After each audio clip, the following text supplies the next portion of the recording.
I'm Mark Manella, your host, and this is Tim and Steven. Welcome to the show, guys. Hi, guys. And got a little question for everyone, or even a little statement. Did you know God really wants you to enjoy spending more?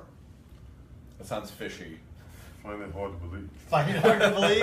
Well, it's true, and we're going to find out more about that as we look at finance from a biblical perspective here.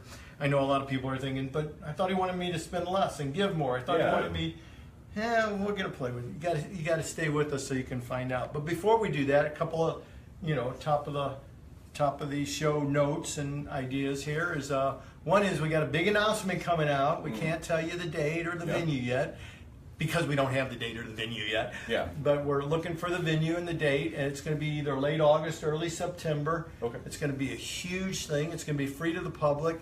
It's what every investor who believes in Jesus Christ is going to want to know about, because it's going to be great speakers from around the U.S. There's going to be live music. It's going to be a half-day event that's going to be exciting. It's going to be big, and it's the first one of its kind in the world. And it's going to happen in St. Louis. So next week we hope to have, I know we've been teasing this for a while, we hope to have all the information for you next week on this. So that's coming up. All right. Yeah, and as far as breaking news, I got nothing really big for any breaking news. No. How about you? No. The only thing that we really talked about, not breaking news, but we're getting more and more involved with the sponsoring a family from Missions Local. That's right, and it's a really neat thing. I never have been good at asking people for money. I always like being on the other end, giving and caring and serving. But I've been mentored a little bit to realize just like every need is not your mission. God puts it on your heart for certain things. Well, caring for and helping those that have tried and failed financially, or who have been brought up in an environment where they don't know they can do better. This isn't just for Mark or for Steven or for Tim to do. It's for all of us. It's something God calls us to do, helping widows and orphans in their needs, helping the impoverished, So we want partners to help us with this. And we need partners because it's not something we can do. We've done a little bit of the calculation for every family that we want to mentor into stewardship and out of the muck and mire of poverty into becoming actually a conduit of God's blessings to others and just not a depot. That's about $40,000 a year it costs. That's not including any salaries or anything for those doing the mentoring or the caring. Yeah. Okay, that's just what it costs to arrange things, make things happen. And so Seems like a lot. it does seem like a lot, doesn't it? But there's a lot of education that has to go on. A lot of people don't realize that, we hear all the time, if you got a high school education, you make X amount more than if you don't. If you got a college, you make. But there's even something outside of this formal education, just the basics of what it means to be a servant mind, to be an employee, to, things like showing up on time, things like dress, things like manners. There's a little book we gave all my kids at one time, How to Be a Gentleman. I like that. It's just common sense stuff, but you know what? It's not. If you're not educated in that, and then when you get into the business world, if you want to be an entrepreneur or you start your own business and you don't understand these concepts of social norms and caring for and serving people, well, all that education costs money. I don't want to go down that road right now, but we need your help to help launch and develop and continue to raise up the families that we're working with now. So we want you to pray about it and see if you'd like to be a partner with More Than Money Ministries for Missions Local. And if you'd like more information, we'd like you to call us at 314 212-1405. 1405. And we'd like to talk with you personally because we're looking for people who are committed, and not just financially, but we also need help other ways. And, the biggest thing is we need some IT people, some web, some internet, web, social media people to come alongside us. We need help. Help! as you can tell. So if you do that or know somebody, please give us a call. we're asking for help at this point. We're Yeah. opening our arms and saying we need help. Well, and one of the things I want to mention to everyone is no matter what your skills are, we still like your help. If Yeah. you're not even, if you don't know what the internet is, I don't know how you're watching, but, we still require, help. I mean, God's given us all different abilities. And we were talking earlier, one thing you guys might not know is we're all volunteers as well. Yeah, we're all doing this on a volunteer basis because this is what we believe in. And so if you want to come alongside us, we're not big wigs catching a big salary for doing this kind of thing. Like we're doing this with you guys. We're volunteering. We're all with you. volunteers together. Yeah.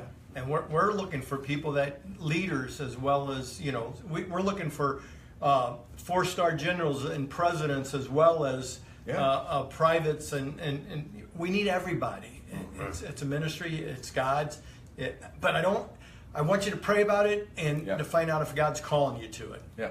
Definitely. With that said, we need to move on because we only have a few minutes to get through that kind of stuff and to move on. And our topic today is, did you know God really wants you to enjoy spending more? Now, that's a trick statement in many ways, but it wasn't meant to be. Okay. It's not that he wants you to spend more.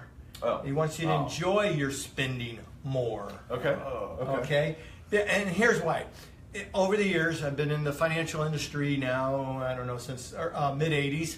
And what I found that the average family does not know where 30% of their income goes a year. It doesn't matter if you make $18,000 or if you make $180,000. It seems like the average is about 30% of the income. People couldn't figure out where it went. Now, yes, I met some that just almost know where every penny, but they're at best they're at a 95% of where their money goes. Wow. Okay. Now, think about this. If you don't know where 30%, let me give you an illustration. Okay. Imagine you're working hard, you're a good worker, your employers love you, things are going well, you're doing okay at home, and you get a 1% raise. Okay. Or 2% raise. Just an inflation-adjusted raise, Okay. And your checks are auto-deposited like 90%, 99%. Yeah. By the way, I just made that up. I don't know what percentage of people get their checks auto-deposited. And it goes into your checking account, and after the end of the first payroll cycle, the first 30 days, do you think you felt the impact of that raise? Do you think, you get to the end of the month, do you really have 1% more in your account than you had before? Or did you allocate? No. No. The average person, what happens is at the end of that time, it's like it just got absorbed into the everyday life. And there's no joy, there's no pain, but there's no joy. They don't feel it. And the reason is because there's no consciousness to it. Okay? Yeah. It's not the auto deposit that's the problem. It's the consciousness factor. You see, God wants us to be awake, aware, conscious of what's going on. He's made us stewards, which means we're the ones that are supposed to be doing the accounting. We're the ones that's supposed to be aware and conscious of His monies that He's blessed us with to use for ourselves and others. So because of that lack of consciousness, it just gets absorbed. And because it just gets absorbed, it may have gone just for sodas at the 7-Eleven or the Quick Trip when you stop for gas and you don't know where it went. Well, what if you became more conscious and more aware and purposely allocated that 1% somewhere? Okay. Then all of a sudden you could start realizing the joy in it. You could like, wow, we haven't really been contributing to my retirement plan. What if we just had that 1% raise going to my 401k? What if we just took half of the raise and put it towards retirement or towards a vacation fund? And all of a sudden now you're starting to be aware, awake, conscious, and because of that you can actually start enjoying the spending more. And maybe it takes several years, but you saved up enough in the vacation fund to go on vacation. Yeah. And it's like, wow, I'm really enjoying and experiencing God's blessings now because I'm awake, because I'm aware, because I'm conscious of what I'm doing with God's money in my life. Yeah. So he does want us to enjoy spending more. He wants us to be more conscious, aware. He also wants us to be aware of what wisdom we're using to spend our money. Are we using wisdom of the world or wisdom from above? James chapter 3, 14 through 17. I encourage you to read that this day and look at the difference between wisdom of the world and wisdom from above. You see, when we use wisdom of the world, it's evil. There's just, we'll never be fulfilled from the decisions we make from that. In fact, eventually they hurt us. There's confusion in every evil thing, it says there. And the way we experience confusion is anxiety, and that's not what we want. We want joy, peace. We want it to be a loving, gentle environment, and that's wisdom from above. So think about how you spend your money, what you're spending it on. For example, a lot of people spend a lot of money just trying to distract themselves from the pain of everyday life. Yeah.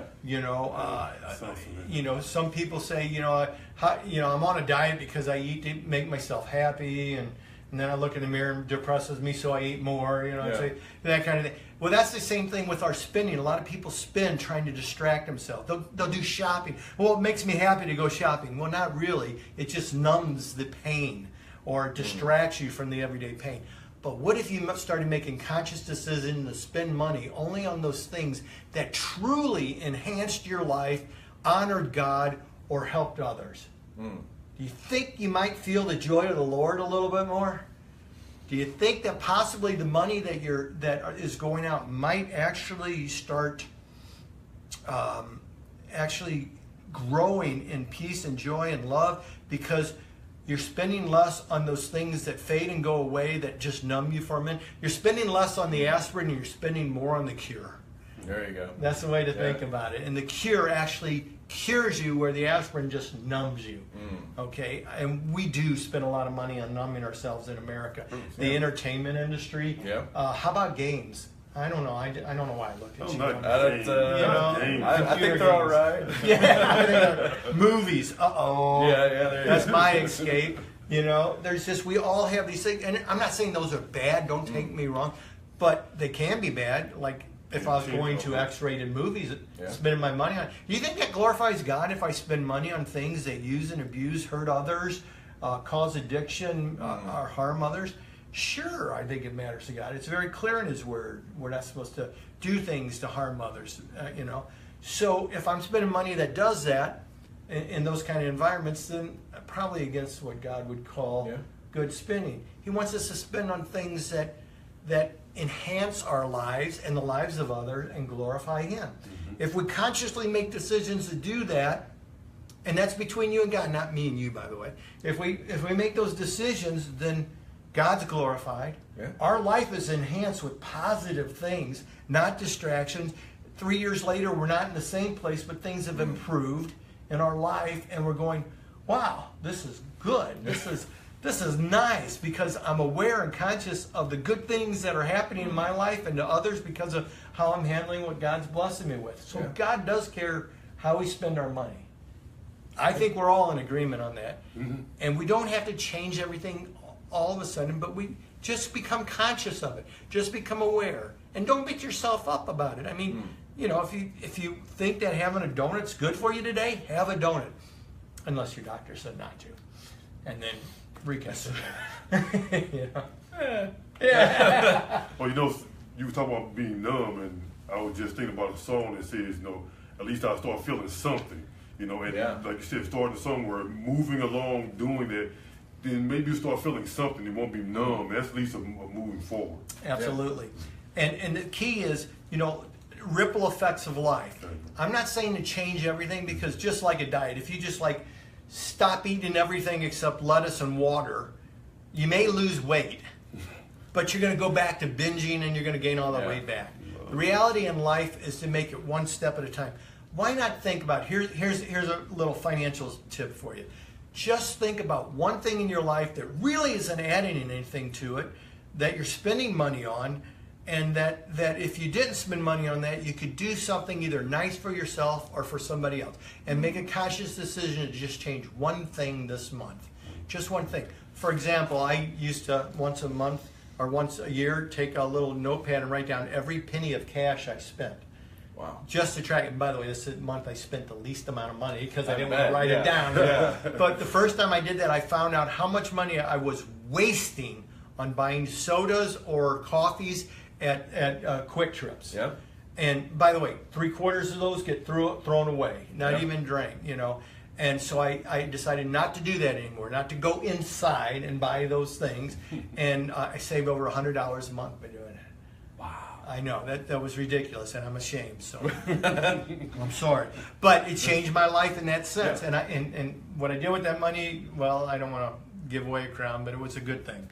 And it made me happy to be doing that. And you can do the same thing. You can find, even if it's a few dollars a month or something like that, you can find something that you could spend better. Yeah. You could spend it better, and you might enhance somebody else's life by spending on them, or your own life by spending on something important and needful that will impact your life now for the next few years or eternally. Now, one of the things I want everyone to know, we're not just three guys in a room trying to tell you what to do with your money, what you need to spend it on. This is all part of a bigger picture, right? Absolutely. This isn't just us saying, hey, you should just only spend your money on one or two things. We actually have, I believe, an entire pie set up. Yeah, we do. So Back here, yeah. Yeah. There you go. The So- Stewardship Mastery pie, which actually breaks down stewardship into 4 different quadrants. Yeah. How we acquire it, we spoke about that once before. We did an overview on Yeah. that. How we give, the concepts of giving and stewardship, and then how we save. What saving is a big part of that. That Yeah. would be saving, investment, preparing for future needs, and then how we spend. All 4 of these are a big component about what stewardship is, or biblical concepts of finance. Yeah. You know, the guidance. That's what stewardship is. Stewardship is everything financial from a biblical point of view. And we're just winding this all up on the overview of all this Yeah. with spending. And the key is God wants you to enjoy spending more. Appreciate you guys being with us again. Like us on Facebook. Watch for our Twitter feeds. Yeah. Soon we're going to start doing more live shows. We might even do YouTube Live. We're going to be doing Periscope sometime soon. Our website should be up soon as well, I believe. Yep, finally. And of course, again, if you're into work, we need your help. Yeah. So come alongside us. And with all that said and done, I really want you to know that life is. So much more. Then money. God bless everyone. God bless.